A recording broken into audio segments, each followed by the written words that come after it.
We've had to teach our children what's appropriate around them as far as being safe around them and how you touch them, being involved in the chores. Despite knowing all the good things that you teach your kids, I still clean the cat litters and my husband still feeds them despite every kid promising they will do it. But we know we're the grown-ups, so we end up doing it.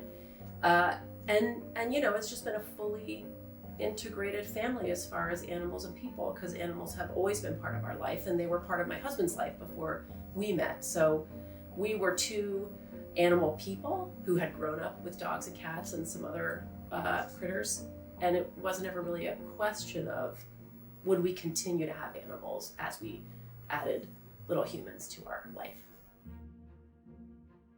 So we ended up adopting, there had been a family of 3, and it was 2 dogs around 3.5 years old and 1 much younger dog. And so the young dog was adopted really quickly. And as we would go back and visit, one of the other adult dogs was adopted as well. So there was 1 left of these big dogs. And so we ended up adopting him. His name was Panda, and we brought him home, and the shelter said, just take him home. He's fine. If it doesn't work out, just bring him back. He's totally cool. So we brought him home. Panda was about 80 pounds, and he, you know, you're always nervous in that first moment when you bring a pet home, like what are they gonna do?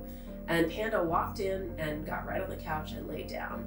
And so we were like, well, this is a dog clearly who's had like a family who loved him before. He just knew exactly, here I am, come right on the couch. And so he was an awesome dog because he was always sort of a cool cucumber. We used to laugh that if someone came into our house, Panda would never even bark at him. He wouldn't even get up. He'd like look at him and then probably go back to sleep. And about 6 months after we adopted him, my older daughter, who was around 10 at the time, was looking at the shelter website and saw that the other dog who he had brought in, been brought in with was back in the shelter. So she said, Panda's sister's at the shelter, we have to go get her.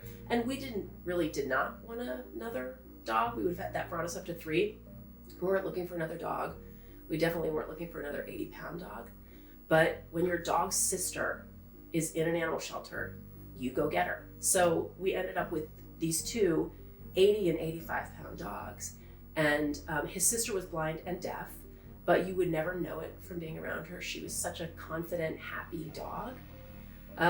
And you know, we had a great time with them. They were great dogs out in the snow. You know, they had long, thick hair, so they loved being out in the snow. We spent a lot of time playing outside with them. Great dogs to walk.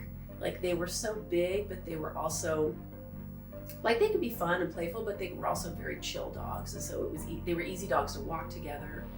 And, you know, they had long, really happy lives with us. Yeah, so this was really interesting for us. This was as a family, so we were down to 1 dog, and wanted to get another dog. And it was the first time in a really long time, since I was a kid, that we were gonna go get a dog as opposed to just somebody to shut up. So we went, my husband and I and our younger daughter at the time, who was 3, to look at dogs. I had seen a dog on the website of a local organization, and she was a shepherd mix. My husband grew up with shepherds.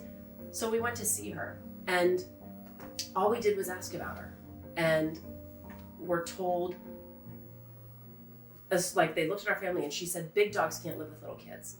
And so I think sometimes about, you know, I hope that dog who they would not send home with us, I hope she got adopted and had a wonderful, happy life with a family who adores her. But I don't know. Maybe she didn't. Sorry, guys.